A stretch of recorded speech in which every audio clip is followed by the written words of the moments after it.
Hi guys, we are live from the Brojo. It is Kien here to review another episode of Dragon Ball Super.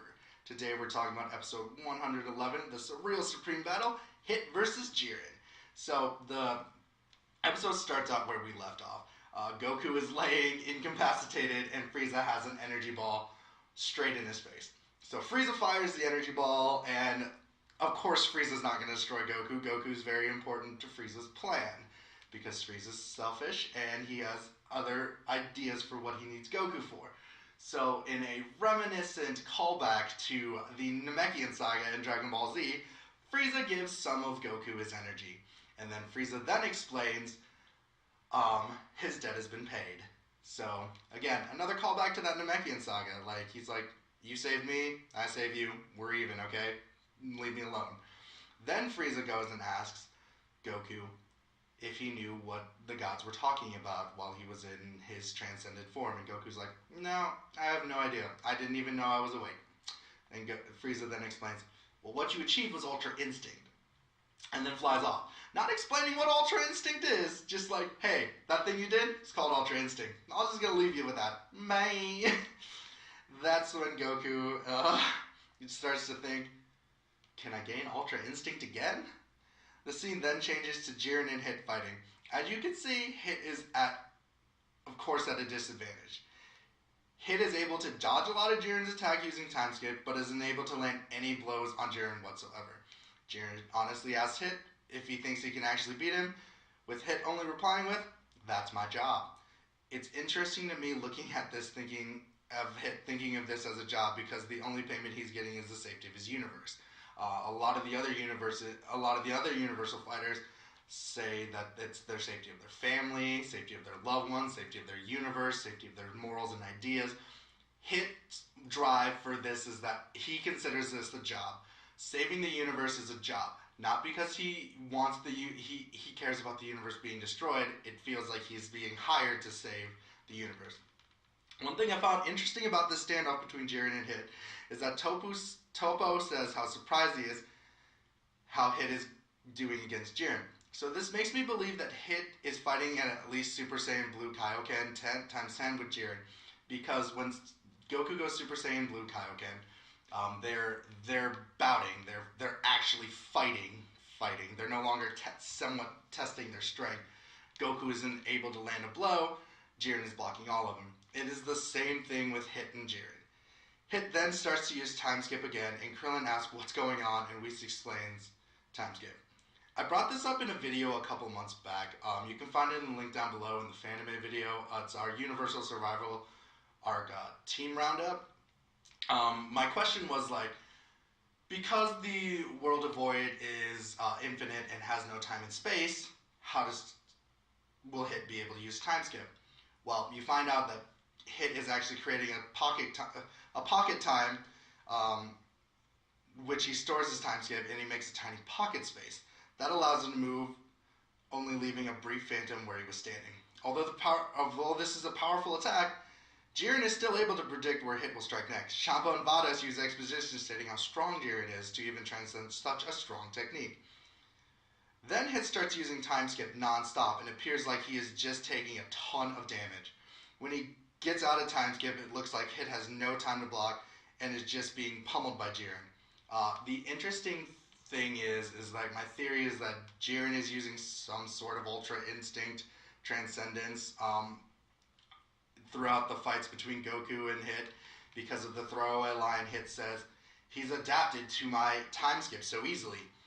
It's the same kind of line Piccolo used when Goku was fighting Jiren, when Goku was in his Ultra Instinct form, saying, Goku is evolving every strike he makes. So, to me, I think it's very similar that these two are doing the same thing. Vados is saying how not one of Hit's attacks is working, and Champa is confused why Hit would still be trying to use time skip if it's useless. Jiren asks Hit why he's wasting his time. Hold on. That was a great pun. We just gotta take a moment and just be like, puns! As Goku watches from a distance, two Universe 6 fighters who happen to be Namekian try to attack Goku and are stopped by both Piccolo and Gohan.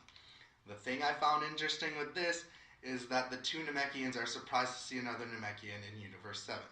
I honestly hope this will give Piccolo some sort of reason to go to Universe 6 as well as Goku and Vegeta, because I want to see if the Namekian tribes are the exact opposite of the Namekian tribes of Universe 7. I say this because the Universe 6 Saiyans are peace-loving people, and the Universe 7 Saiyans were war-hungry mongers. So if you remember correctly, most Namekians are peaceful nomads, with a few of them having a warrior spirit. So I'm hoping Universe 6 is all of them. A lot of them have warrior spirits, and some of them are peaceful nomads. While this is all happening, Vegeta's fighting Ribrianne, and she is losing, and then she is assisted by Rosie, who hides them as Vegeta tries to find them after a flurry of Ki blasts. Here's an interesting thing.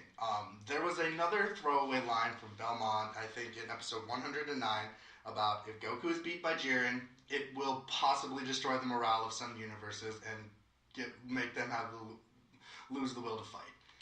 You can see that actually happened within Ribrianne, because Ribrianne is worried. She's like, I don't think our universe will survive, and I don't think I'm strong enough to stop these people, but I don't want my universe to be destroyed, and I don't know what to do. I don't know if I should give up or keep fighting. Rosie slaps her in the face and gives her a giant monologue about love. Yes. She talks about love overcomes all. Love is the strongest power in the universe. Not Ki blasts or spirit bombs or ultra instinct. Love. Love transcends everything. Yeah. You are just really hitting that magical girl parody just a little bit too much, Toei. I'm just pointing that out there. I like it. I find it funny. But it just makes me sick at the same time. While this is all happening, the gods of Universe 2 are all googly-eyed at this gesture. They're like, oh, yes, love is amazing. The Saiyans of Universe 6 watch Hit fight Jiren, and Khalifa is stating that they need to help Hit, while Kabo holds her back and explains Hit is up to something, making somewhat of a strategy. Side tangent, I really cannot wait for the interactions between all the Saiyans again, because they may be on opposing sides, but they have a deep respect for one another because of their race and origins. Kaba was right. Hit was making a strategy, waiting for the proper time to strike Jiren while he is open for one good strike. Again, Hit uses a special energy blast punch, which Jiren blocks with his palm. The thing about this is it was a distraction, which left Jiren open for one good strike. Hit charges his fist and punches Jiren in the chest, and Jiren goes semi-flying almost to the edge, and then you realize Jiren can't move because Hit is controlling it. Hit put Jiren in his pocket universe, basically stopping Jiren from movement. Everyone is wowed by this move, and Belmont is actually now screaming like all the other gods of destruction at his fighters to move and do stuff. This is very interesting because Belmont has stayed cool and collected throughout this entire fight, thinking that Jiren is their trump card. Now, Belmont is now actually a little bit worried, which is interesting to me that he thinks that there's a possibility his universe might be destroyed. Kaba then goes to Hit, and Hit tells them all that they have roles in this fight. To keep fighting the other universes, others for the pride of Universe 6, they leave and go out to fight. I like this scene because everyone is surprised that Hit would tell other people to be a team player and complete their roles, because Hit is Hit is an assassin. He works alone. Hit realizes the safety of his universe is important, that he swallows his pride and works with people. This is why Hit is a better martial artist than Goku, and doesn't realize Goku doesn't realize how teamwork helps in this tournament, and Hit does. Goku only cares about the strongest fighter to face, and his safety of his universe is his secondary concern, but not his main concern. For Hit, the safety of the universe is his number one concern. Jiren is literally moving from this time stop technique. So Hit uses his final gamble, which he states is not assassin-like, because gambling apparently isn't assassin-like. It's not like you go out and risk your life all the time in case of being shot. But that's here nor there. This is again why I like Hit. He will swallow his pride for what needs to be done compared to Goku and Vegeta. So Hit basically charges his attack and makes it look to be a time Rasengan. Yeah, that's how it looks. A time, Rasengan. Again, you can have all the cool powers all you want, but sometimes they just make it lame.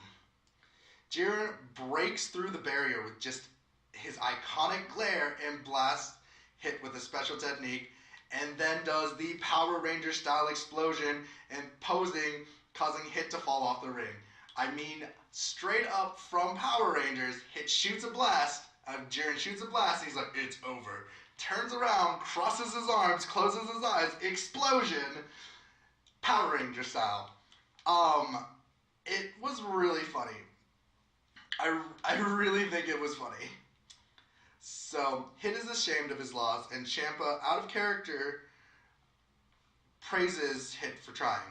I want to point out, as much as this tournament arc is also, as much as this is a tournament arc, it is also a good character builder for the Gods of Destruction we were already introduced to. Beerus praises Roshi by calling him Master, gaining his respect, and Champa praises Hit even after his loss. Maybe the fact that their universe could be destroyed and seeing the fighters they chose to help fight with all their entire hearts actually humbles them. Then the Grand Priest says 50 tags have passed, and we are halfway through now. The light changes to a greenish tint, and Jiren, Dispo, and Topo meet in the center. Jiren then says he will leave it to Topo and Dispo because he is no longer needed. They're no longer strong threats, looking at Goku, basically saying, you suck. Jiren now saying Goku is weak and is no threat to him. So Jiren starts to meditate.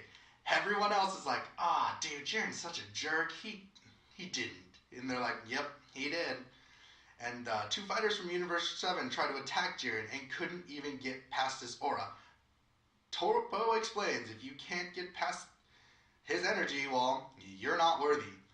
So that's where the episode ends. And I'm just going to bring in a brief preview of episode 110, A Saiyan's Pledge, Vegeta's Resolve. We go into the preview, and it's a Kaba and Vegeta-centric episode, which makes Kien happy, because Kien loves me some Saiyans. Kaba's being beat by Mona from Universe 4 and who has the power to turn into a giant ball, I guess, that, like, Kaba can't beat because it's an unstoppable juggernaut. I don't know. Vegeta does another knee into Kaba's chest, probably talking about Saiyan pride. And while this is going on, Gohan and Piccolo are fighting the Namekians, so I hope that fleshes out a plot line more. So that's been my review. Don't forget to like, subscribe, and share in the links down below. And I just want to say, have a good day, guys.